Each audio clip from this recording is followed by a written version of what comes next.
Well,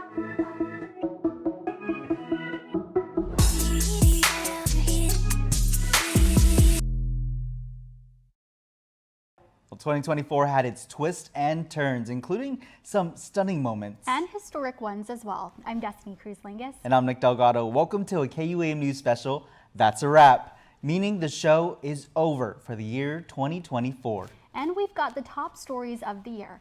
But let's be real, there are far too many headlines that impacted your livelihoods in 2024, at least too many to recap in one show. So Team KUAM did what we do best, come up with a list of the major stories and moments that truly were once for the record books. 11 homicides in 2024, while surpassing the 7 reported the year prior. Guam is known to be a safe tourist destination. January 4th, Korean visitor Hye-jun Wang was celebrating retirement on Guam when he was shot in front of his wife while walking from Gun Beach in Tumon. The suspect's motive? To recover cash they lost gambling. A $50,000 reward was put out for their capture. Authorities on the manhunt for Stephen Camacho and Kyoki Santos after getting surveillance of the getaway car. Santos died by suicide as police were about to take him into custody in Zotnia. Camacho was arrested, accused of being the getaway driver. On Valentine's Day, a mother having dinner with friends at the Thai Thai restaurant in Tamuning is gunned down. The suspects taking off with her car. The senseless killing leading to the capture of Domingo Mendiola and Jenna Manabusin. Investigators say the robbery was planned so the defendants could pay off a drug debt. On July 6th, a plot to steal a car to get meth led to an accidental shooting. The case, meth-related. David Nkenko and Francis Cruz confessed to police. The victim, Joshua Tadagui, gave Cruz a ride that morning. Surveillance later showing Nkenko in Tadagui's car before he robbed a store at gunpoint and ditched the car. Tadagui's body was left in the middle of the neighborhood street in Talafofo. Brought me to tears. We literally just had him. On July 7th, a parent's worst nightmare as a 3-year-old boy dies. The couple accused in his death, his stepfather, John Charfaris, and mother, Joan-Marie Cruz. Relatives alerting authorities to the case after the victim, TJ's death, was initially said to be an accident at the Villa Rosario condos pool area in Dededo. Surveillance video captured the horrific event. Charfaris accused of physically abusing the child and repeatedly holding his head underwater. In early August, police found the body of Katina F. Jahi inside the Dededo home of Eugene Huffman. Defendant Huffman is facing manslaughter, negligent homicide, and criminal sexual conduct charges after being accused of torturing, beating, and raping Katina. Doctors found that Huffman is fit to stand trial. September 11th, an ambulance and police respond to a call in Chalandoni in Jigo. Robert Revels is found dead inside the home. He was apparently brutally beaten. The homicide investigation is ongoing. No suspects have been identified. On September 29th, Ryan Chaco was found murdered inside this home along Chalancareta in Dededo. First responders getting the call of a house fire before making the gruesome discovery. Ethan Mendiola and Frank Rages confessed to their involvement to police. Mendiola claiming self-defense, stabbing Chaco 14 times. Rages then setting Chaco's home on fire to hide the evidence.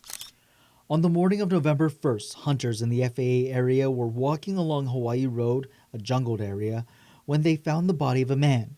The victim badly burned. Police only had an image of a tattoo on his leg they hoped would help them at least find out who he was. Despite calls for public assistance, the homicide remains a mystery and no new leads for suspects. November 9th was a startling moment for staff at GRMC. Shooting victim Michael Fell was dropped to the ER by the person who police say is responsible for his death.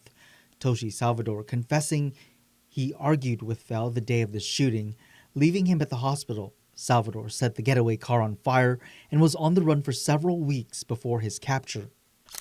On December 9th, an intruder is shot and killed after being caught on private property along Alligator Road in Dededo. The homeowner opening fire and getting injured in the process of protecting his family. The case was the first since the Castle Doctrine law was expanded. The incident remains under investigation. KUAM News confirming these 10 homicide cases in 2024. Detectives with Guam Police declined to confirm the one remaining homicide case, saying it remains under investigation. Police traffic stops undercover drug busts and intercepting packages in the mail. This is where local and federal authorities continue to come across meth on Guam, and 2024 was no different. Countless caseloads of drug defendants are filed through the court system almost daily. Attorney General Doug Moylan erecting a number of anti-drug billboards. The message: meth kills. They're stealing from one another. You see rapes that are going on. You see terrorizing, and then the murders. Homeland Security Investigations Special Agent John Duenas says it's gotten worse.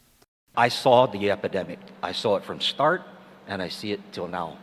It's a real epidemic. It's an out-of-control epidemic that we have. Public Safety Oversight Chair Senator Chris Barnett admitted this to a room of criminal justice students at UOG. I'm not so sure that we're waging a war on drugs. It's more like drugs has waged a war on us, and that war has been won by the drugs. Authorities this year are on alert for an added drug, fentanyl, the silent killer. Police Chief Stephen Ignacio telling the Guam Chamber 3 fentanyl-related deaths were confirmed. We knew that it was only a matter of time before we were going to start to see fentanyl in our streets, in our homes, and in our communities of those that use drugs. Major Mary Helen Lozama admitting to lawmakers the Department of Corrections is also experiencing a war on drugs on the inside. We do have fentanyl here in Guam, and it did come into our facility. Okay, unfortunately, that drug, they lace the other drugs such as meth, they lace it with fentanyl. And that drug, the fentanyl, is 100 times more potent. 9 drug detector dogs were brought in this year in hopes to stop drugs at the border. Public Safety Oversight Vice Chair Senator Chris Duenas also getting a bill to session floor to trigger a multi-agency law enforcement, a drug task force. The expectation that I believe we should have as a community is a minimum manpower requirement of uniformed officers on the beat, on the street. So much tragedy and violence in 2024. Here's to hoping 2025 is much more positive. I agree. You're watching a KUAM News special. That's a wrap. Top stories of 2024. Here's some of the stories that made our honorable mention list. Bill 39-37 makes sure that the law remains on the side of the homeowner or resident defending their home and not the intruders invading their inhabited space. Julian Assange is spared jail time after appearing in federal court on Saipan in 2024. He was indicted during Trump's first term in connection to the mass release of classified documents, which were leaked by ex-military analyst Chelsea Manning. Saipan was the closest U.S. soil to Assange's home country of Australia. We firmly believe Mr. Assange never should have been charged under the Espionage Act and engaged in exercise that journalists engage in every day, and we're thankful that they do. It is appropriate, though, for this fight to end. In other news, new Chief Medical Examiner Dr. Kenny Sue is officially ready to start his first day of work. Guam Attorney General Doug Moylan announcing the governor signed the $350,000 employee contract today. The Commission on Postmortem Examinations approved the 3-year contract on September 18th to quickly bring the new doctor on board.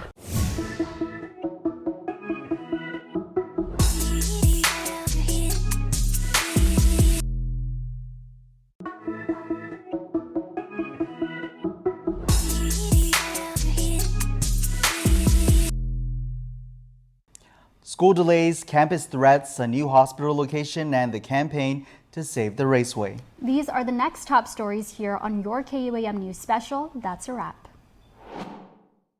Stricter bag policies being enforced. It's not a game. Guam police officers also stationed at multiple public school campuses.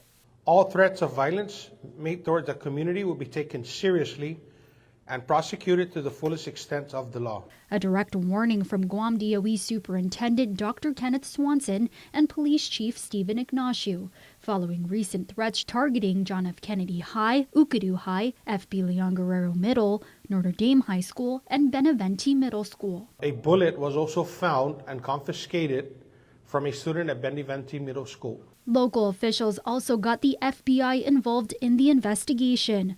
The warning, however, coming too late for a 16-year-old boy arrested in connection to last Thursday's social media threat toward JFK High. The student allegedly posting a photo of a gun with the message he would shoot up the Upper Tumon campus. We have a plan to delay for a week like we did last year, but that if we had to close a campus, then we have to double those students up somewhere else. What we don't have the option of is not having school. And while the next moves for this upcoming school year are still being sorted through, Swanson considering the logistics for more than a handful of schools ranging from the northern, central, and southern parts of the island. Committee Chair on Education Senator Chris Barnett making a splash with his comments during a town hall meeting on the matter, aimed at Governor Lou Leon Guerrero and Lieutenant Governor Josh Tenorio. I have to say this because I'm the kind of person who's going to say what has to be said. The governor, lieutenant governor have been in office for 6 years and we have seen no action on Simon Sanchez. His remarks causing visible disagreement from the pair. In response, the lieutenant governor mouthing the words "not true," but his microphone was turned off. You lied! You lied! And amid crossed arms, shaking heads, and inaudible rebuttals, Barnett advising the student body in attendance not to let Lou and Josh, quote, dock on them for another 10 years, demanding the time for talking is over. Governor, Lieutenant Governor, build Sanchez now! The call to action causing students to erupt in protest.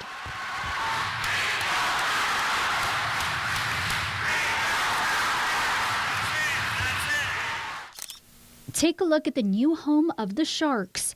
After years of waiting, a proposal has finally become a reality. The design took quite a while. I'm very pleased with the design. Department of Public Works Director Vince Areola giving a sneak peek into the school's layout. The 300,000 square foot campus is expected to hold 1,900 students. The design includes 3 wings with 100 classrooms, and the rebuild is a whopping $166 million. Today, senators voting on 2 landmark legislations. The first is Senator Chris Barnett's Bill 185, which would mandate a new hospital be built at Ipaw Point in Tamuning. Bill number 185-37 LS received 7 ayes and 8 nays and duly failed by this body. The other is the governor's competing Bill 184, which would allow the administration to move forward with plans for a medical complex on Crown lands in Barrigada. Bill number 184-37 COR received 7 ayes and 8 nays and is duly failed by this body.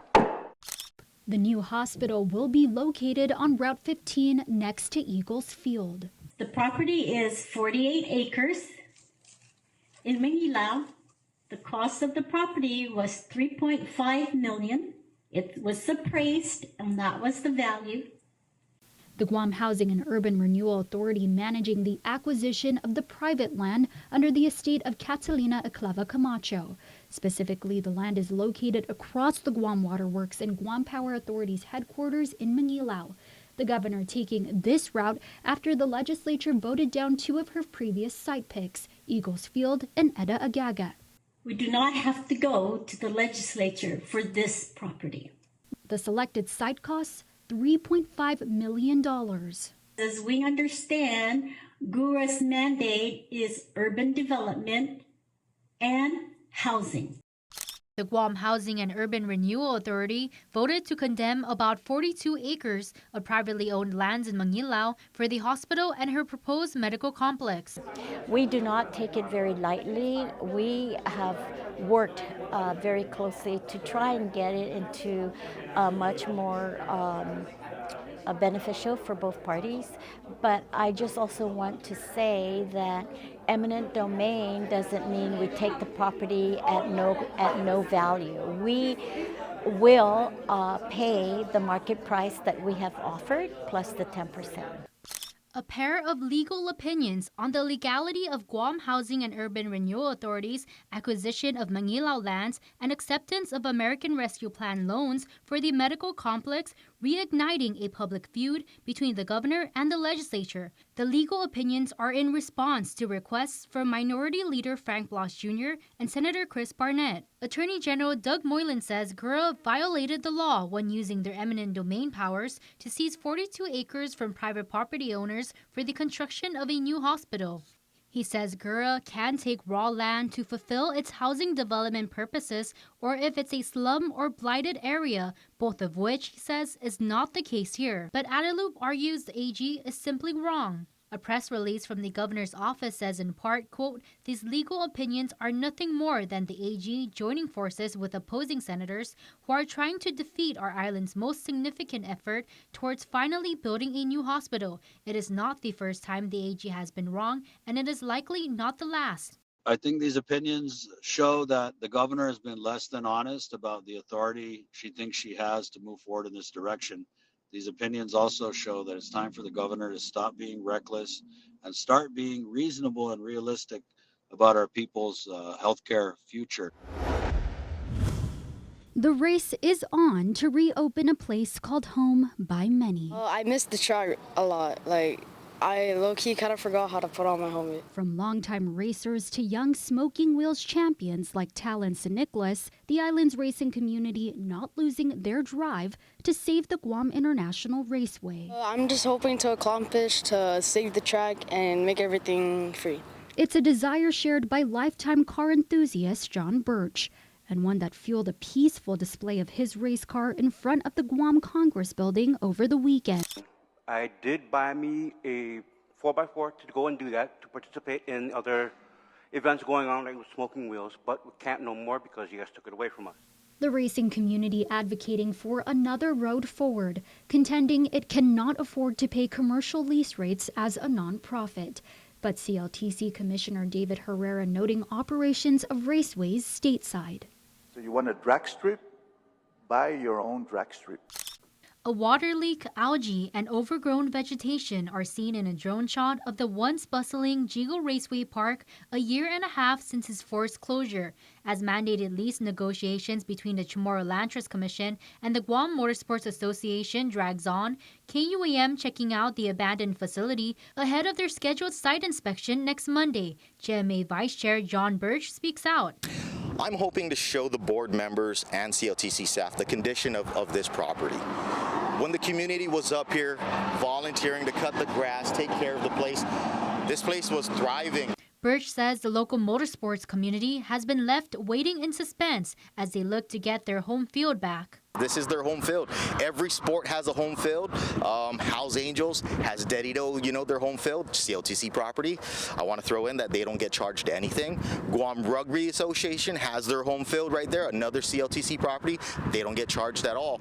As reported, GMA offered $1,000 a month for some 100 acres. CLTC suggested $33,000 a month per the fair market value price. That's more than $1,000 a day. We don't want a catastrophic number like Herrera suggested, $30,000 to $35,000. That's crazy. He says their initial proposal was $500 plus 5% of all fees collected. But this offer was shut down by CLTC's legal counsel, attorney Norman Miller, during a working session. He said, well, it's a little bit hard for CLTC to conduct that type of accounting, so let's just get rid of the percentage and give us a solid number. So we said, okay, we'll double our offer and we'll go to $1,000. We take their proposal, the lawyer's proposal, we present it to the board, and the board says, no, we want profit sharing. And we're like, oh man, that's exactly what we offered in the beginning. We promised that 2024 was not a complete drag. Nice one. Let's keep revving up your top stories of 2024 here on your KUAM News Special. That's a wrap. With another set of honorable mentions and one maybe not so honorable. I hope the people of Guam saw that gesture, Senator Parkinson. Senator Parkinson, I'm sure that there were many people up in the audience just saw what you did. That was definitely count out of order. I'm going to take a short minute recess. The lack of a licensed cannabis testing laboratory has led to an unintended stalemate. Retail cannabis businesses eager to operate within our legal and regulatory frameworks find themselves at an impasse, unable to open their doors to the public. We need more places to celebrate our queerness, to celebrate the people that celebrate us, and to collaborate and also educate everyone within our community, as well as those that are willing to learn.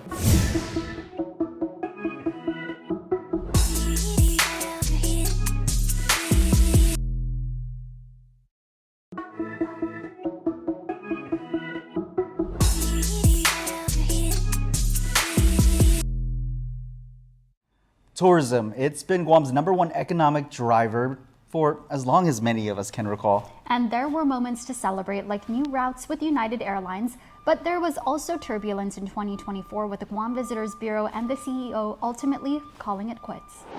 So we're going to do our best to ensure that Haneda to Guam, Flight 848, becomes sustainable. Why is it important that we here on Guam sustain this route to Haneda? Well, because, you know, this is just in the next 5 months, we add an additional 25,000 seats. The key here is that people from Guam can see a different flight into right in the center of Tokyo, 20 minutes from the airport to Tokyo, a little cheaper, hopefully. And so we want them also to make sure that the flights are full from Guam to Narita, to Haneda, and Haneda to Guam, so that that can be sustained. Took us 30 years to get this route. I already told you guys many times, I don't give a crap of how many tourists are coming to Guam. All I care about is what is my fair share of the market of people leaving our source market. GVB Board Chairman George Chu and President Carl Gutierrez were heard raising their voices during a recent GVB meeting. I never stopped you. I'm responding. You're done enough. I'm not done yet. You're done enough responding, Mr. Baldi. I am not done yet. I am not done yet. Don't gag me. I'm the chairman. You call me irresponsible. You're the irresponsible chairman for handing me somebody's outside work and tell me to use that. Who will lead efforts to revive our lagging tourism industry after Guam Visitors Bureau President and CEO Carl Gutierrez's abrupt departure? The former governor's resignation comes at a time when Guam is facing a tourism crisis. Tourism reports show visitor arrivals are still below pre-pandemic levels and that Guam is among the slowest to recover globally. The Leon Guerrero Tenorio administration thanks the former governor for his dedicated service, saying in part, quote, during a time of global uncertainty and unprecedented challenges for the tourism industry, he stepped in with his trademark passion and deep love for Guam, guiding our recovery efforts and reigniting hope for our island. Adelup adds the work of GVB continues under acting president and CEO Jerry Paris, but the former vice president tells KUAM over the phone that he has no intentions to stay on board long term. That's kind of landed on me, but I really have no interest in a permanent job here. I mean, I just came here temporarily to help out because as you know, I was already retired, right? But I'll stay long enough until they find a replacement. Governor Lou Leon Guerrero and Lieutenant Governor Josh Tenorio led Guam Visitors Bureau's airline mission in Asia recently. The governor says while there is demand, one roadblock is the frequency of flights. The airline CEOs that I spoke to in South Korea, their concern also is that the inventory of airplanes, and they have over the last year, 2 years, ordered airplanes from Boeing, but haven't been getting those orders because of issues with Boeing. So hopefully that moving forward they can get those airplanes. GVB's Tourism Recovery Committee head and board vice chairman Joaquin Cook says it will take an investment of $60 million to get back on track to pre-pandemic level. We have the money in the bank.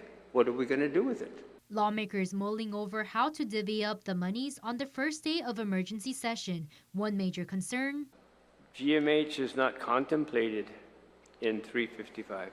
So in order to fund the public hospital, We cannot fund everything in Bill 355. Is that correct? That is absolutely correct, especially after the amendment was passed for the Mayor's Council today. notably the substituted version allocates $20 million for GMH, $10 million for the operations, maintenance, and repair of GDOE schools, $2.5 million to the Guam Cancer Trust Fund, $4.5 million for the Mayor's Council of Guam, and $15.8 million to extend the energy credit program. An Air Force C-17 Glowmaster III takes off from Andersen Air Force Base. The military air-launching a medium-range ballistic missile off the coast of Guam Tuesday night. The Missile Defense Agency sharing images of the flight experiment during Exercise Slingstone. And on the ground,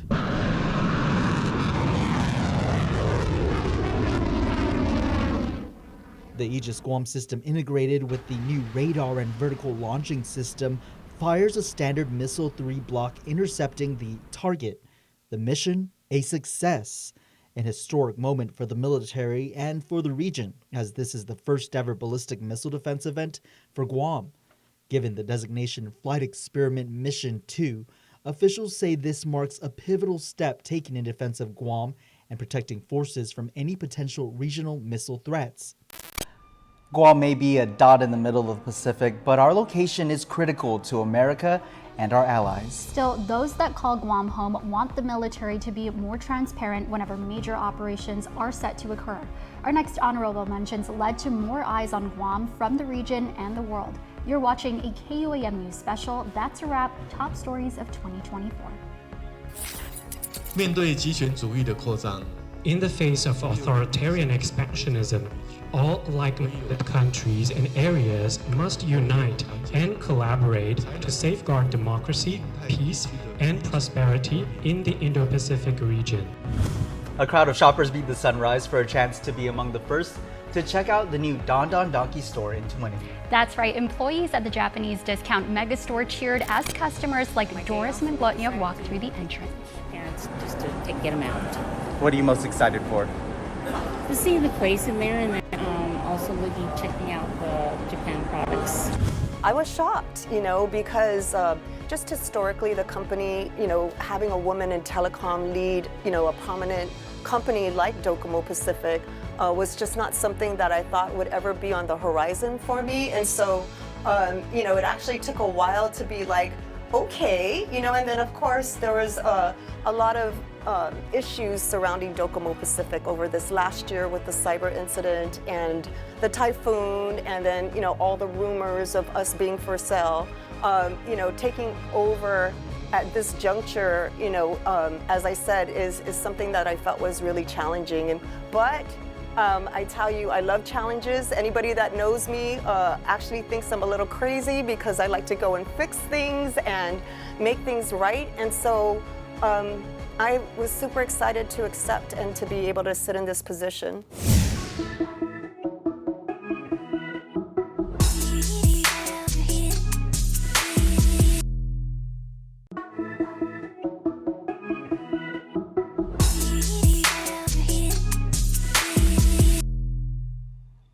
A red wave from across the nation and the region. Decision 2024 definitely shocked many as the Republican Party took the win this election. You're watching a KUAM News special. That's a wrap. Top stories of 2024. This year also brought protests, debate, and public hearings over abortion on Guam. For the first time in nearly 2 decades, the Republicans have taken the majority in the 38th Guam legislature, the GOP winning 9 seats with 4 newcomers giving the boot to incumbents on both sides of the party. Party Chairman and Senator-elect Sean Gumatao securing the last spot over Democratic Senator Roy Kanata, who was shy of just 260 votes. We really pushed hard with early voting. We really were out in our villages to get our message of voting differently for a change. And the voters spoke today that this is what they want to see, a bit of a change. And a 9-6 majority for the Republicans for the first time since 2006 is absolutely an incredible feeling for not just myself, not just for the executive committee, not just for all of the members of the Republican Party of Guam, but every voter on Guam that participated in this effort. At the Republican camp Tuesday night, Minority Leader Frank Blas Jr., who came in 8th, spoke with KUAM as exit polls already hinted at the red wave early on. We haven't had the majority since the first time I was in the legislature back in the 29th. And that was only for a half a term because we lost it as a result of the passing of Speaker Tony Pico. With that, I'm excited, and we'll see what comes with May. No matter what, at the end of the day, we go back to work for the people of Guam. Guam has spoken. It's pretty much certain incumbent James Moylan will continue on with another term being our representative in Washington, D.C. James Moylan is heading back to Washington, D.C. to continue serving as the island's non-voting delegate. The freshman congressman waiting out the night with his fellow Republicans from inside the venue in Hagåtña.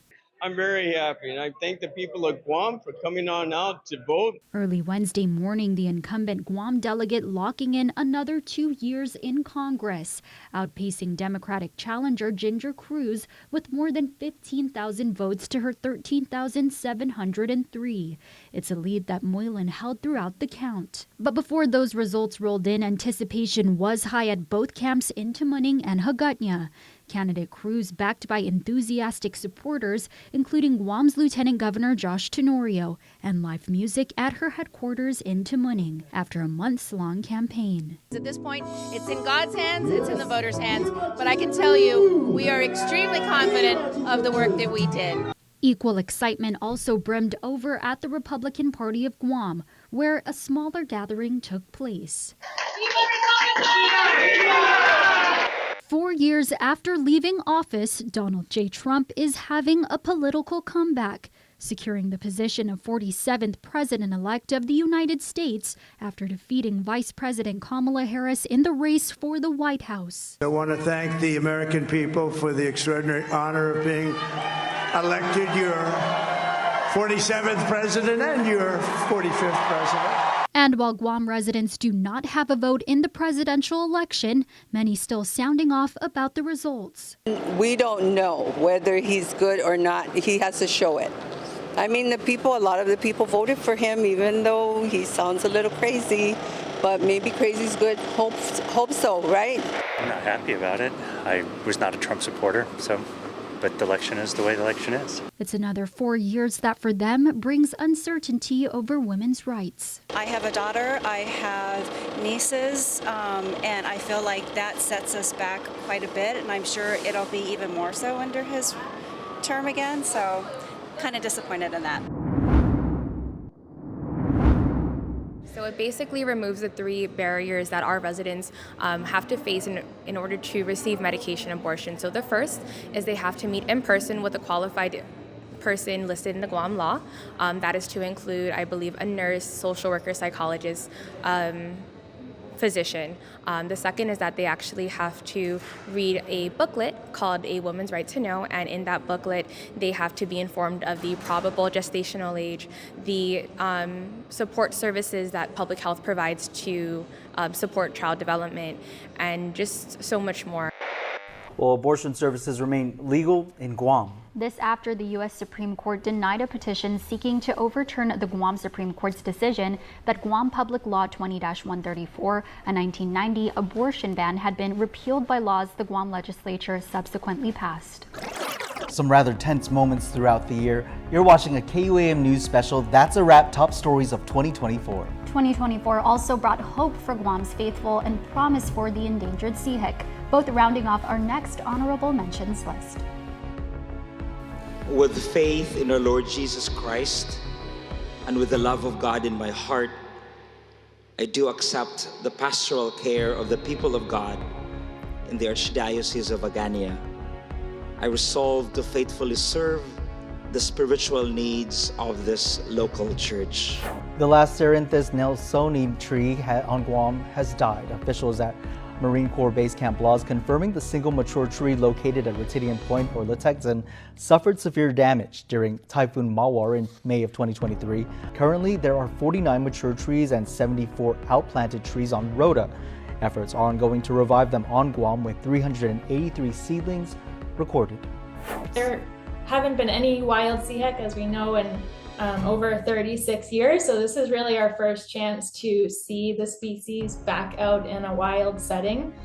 So it's an incredible opportunity to learn as much as we possibly can about them. Bird conservation specialists Caitlin Andrews and Kayla Baker, alongside DAR biologist Timona Lapitan, make up the newest team at Palmyra. It's amazing, just the opportunity to be able to come out here and to pursue a career as a biologist, being able to work alongside and learn from this wonderful team right here, and most especially to see these birds, to study this, the sea heck out in the wild and its native species close to home.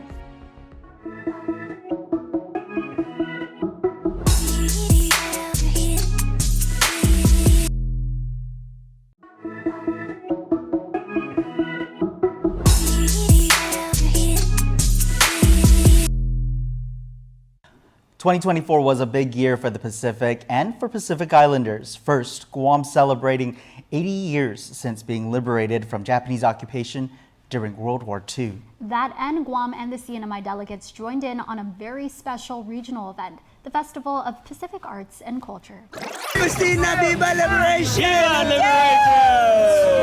On the grandstand with Guam's 80th Liberation Day Parade Grand Marshal Teresita Paulino. It's shocking to me, but then I said, with the approval from my kids, they really want me to be a part of it. From the floats to the food, the celebration was one for the history books. It's awesome. All of us that are the sons, daughters, grandchildren, great-grandchildren of the survivors, and even the fatalities, right? We all have this unique responsibility to continue to remember what happened here in Guam and really showcase the strength of the Chamorro people. Thank the American service members that lost their lives liberating us, but really get inspired about the future. And I think the future is bright. 80 years, how does it feel? It feels very exciting. And actually, I just want to say thank you to all the people of Guam. 80 years of liberation, 80 years of peace and safety. Thank you to the war survivors. Thank you to our liberators. And most especially, thank you to all of you for making Guam what it is today. Peaceful, kind, and generous. It's awesome to see everybody coming out and celebrating our liberation and freedom. A welcome home as well for others, while thousands more tuned in to the live stream from our partners at PBS Guam. Feel good. I haven't been home in 8 years. This is awesome. This is probably one of the biggest I've ever seen. There's like 96 floats. I see a lot of friends on them, so I'm just happy that I'm here. We just came back from El Paso in June 22nd, and we were looking forward to seeing this. And it's very nice to come back and celebrate the 80th. A moment for the generations to come together. It's amazing. After how many years with COVID not here, this is the biggest one so far, right? So 80 years, it's amazing to be liberated, right? When people see this elsewhere, what should they know?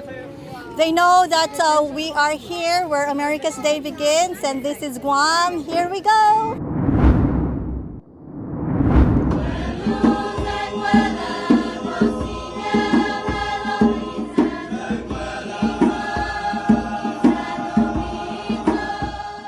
The Guam delegation chanted upon their arrival, marking the start of the cultural exchange at the world's largest gathering of indigenous Pacific Islanders. We're so excited. It's going to be so amazing. Even on the plane over here, they recognized that there were all of our groups coming in from different island countries for FESPAC, and the energy even in the plane was so exciting. Everyone said, "Biba, we're here." And we can't wait to showcase all the talent and skills that Guam has. We feel honored and we feel ready to just show the beauty of our people.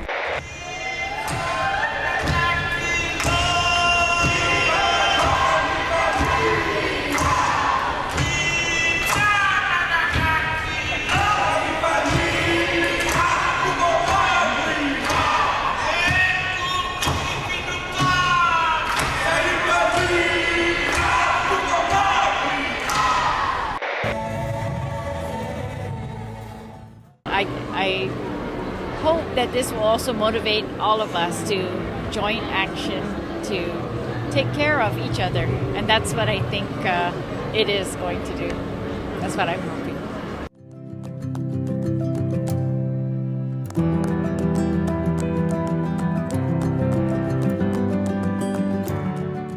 In a way, it kind of feels like we're all coming together and, celebrating one another. It's very powerful.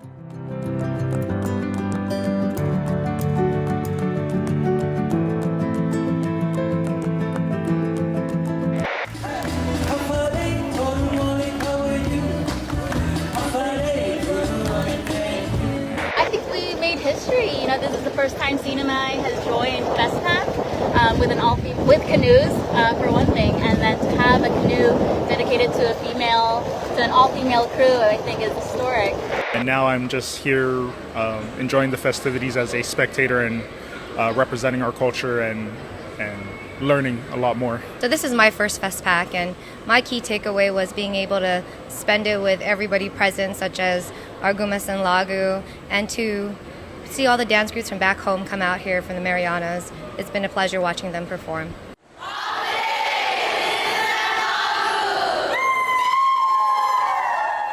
It's so nice to see the Guam and Sinamay together to celebrate the milestone. This is a KUAM News Special. That's a wrap. Top stories of 2024. Chills to see the people of the Pacific come together at Festpac, and more so to see people on Guam gathering again along the parade route. The hot sun and the rain could never stop the spirit and pride of the people to celebrate and remember together. It's memories we all created in 2024, just like these next couple of stories on our honorable list. Good day, everyone. On behalf of the KUAM Care Force, who are represented here today, we have many members of our team. We've been participating in Giving Tuesday for 10 years now. And as the ambassador for Giving Tuesday Guam, through the media, we encourage our community to participate with an act of kindness and generosity on this special day to kick off the season of giving. We are very grateful to the administration for joining us every year with this proclamation. You've been our partner in just encouraging others to give back to the community and do good during this holiday season. So we're very appreciative of you. This year, we're once again engaging our youth with the Giving Tuesday Spark initiative, and many of them are represented here today. These young leaders represent the majority of our high schools, and they're spearheading movements in their schools and communities. The first child born on United States soil here on Guam in 2024 is Yuna Lee, who came into the world naturally at 12:38 a.m. at the Guam Memorial Hospital. Yuna is 17.7 inches tall and weighs just shy of 5 pounds. Her very proud parents are Mommy Yui Kamayama and Daddy Yujong Lee, who is the administrator for the Korean consulate here on the island. Her arrival was met with scores of loving and congratulatory comments on social media from her new island neighbors, who also wished her a happy birthday.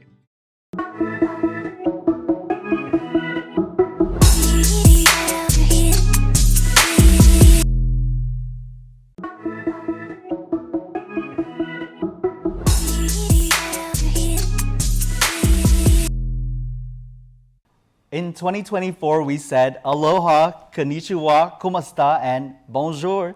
It was a year of travel, and we appreciate it. We certainly enjoy bringing our storytelling across our island, but also use it to connect with people around the world, whether it was in Japan, the Philippines, Hawaii, Wichita, Kansas, or the Olympics in Paris.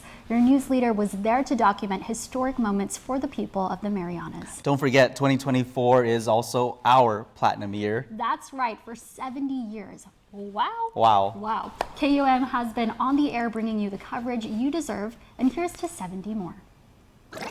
Maria Escano was the first to compete for Guam. In the white jewelry representing Guam, Maria Escano. I wasn't nervous, I wasn't excited, I was just calm, and I really did everything I could have to prepare. I tried to do throw on my left, but at the end of the day, she was just better than me, and something to look forward to and to work on. So I'm gonna probably rewatch the fight right after we finish this and already start thinking about how I could have improved. Manami Ajima is Team Guam's second athlete to compete. Pretty excited and surreal that I'm here.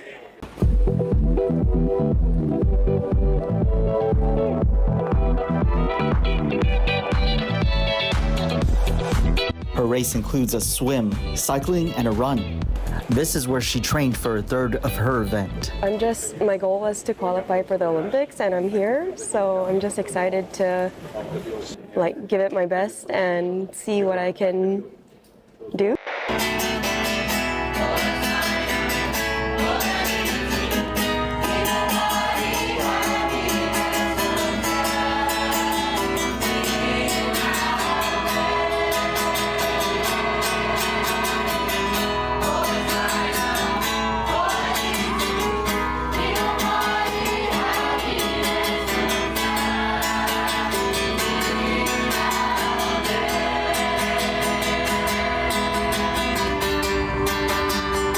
This is three-time Olympian Regine Tagati's view during the opening ceremony on the River Seine. It was a great experience. It was really, really unique.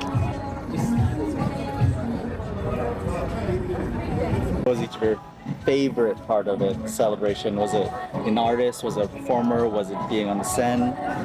Well, two things. Being that close to the Eiffel Tower with the rings was just the perfect backdrop, and just getting to walk in front of it. Second is definitely Celine Dion. I love it.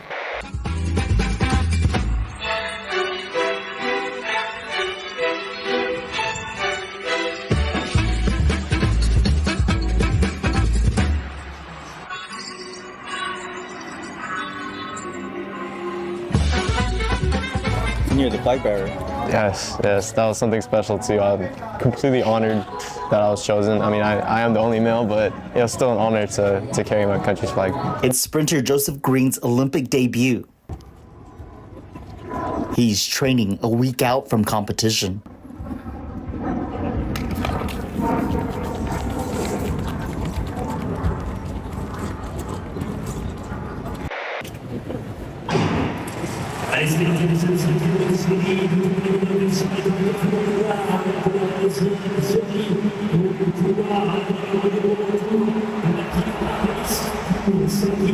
He clocked his season's best. I'm feeling good. Like I said, I feel like I still got more in the tank. So if we could run it back, let's run it back.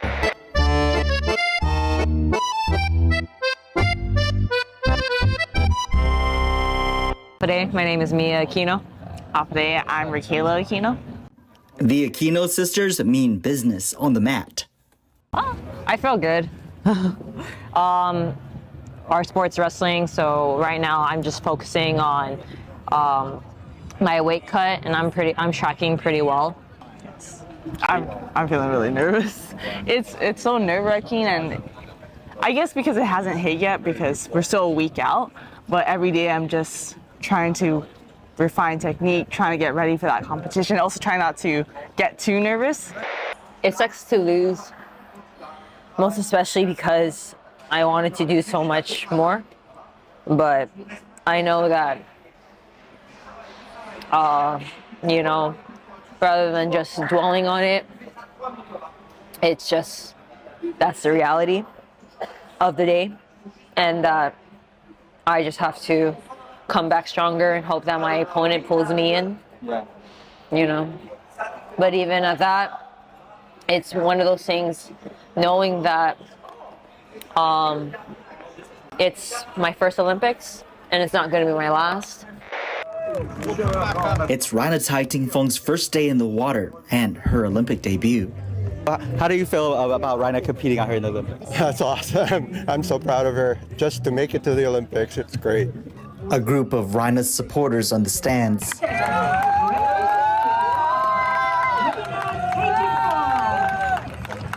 Half a day, everyone. I feel good. Feel better.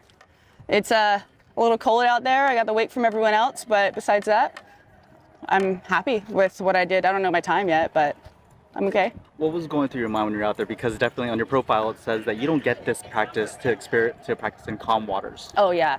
Oh no, it was good. Like I said, it's all the weight that was coming out from both sides. So I had like pulling on the left, and then I had the one girl from France, but the whole crowd is for it.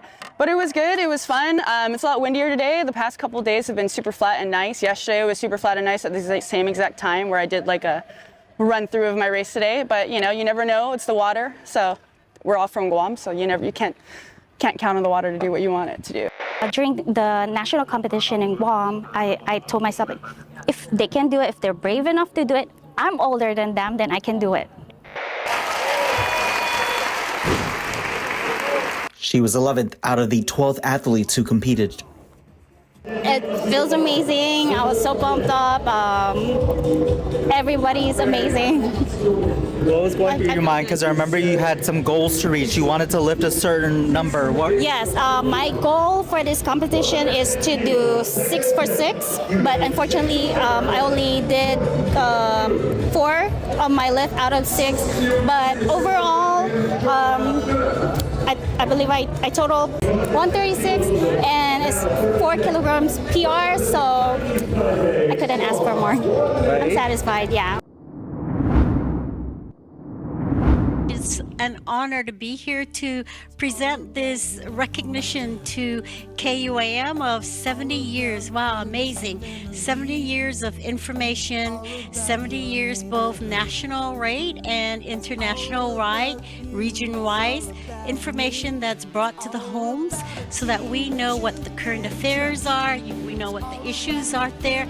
And I think it's a very significant and necessary element for our community to be able to be aware. And I always believe that news media information is crucial to us here so we can know what's going on, whether it's during disaster, during times of joy, times of sadness. KUAM has always been there for 70 years. Really good memories, I think, that KUAM has. And now, you know, we're in the advanced leap of digitalization and social media and so forth. And KUAM continues to be a major lead in the professional media. And I mean professional media.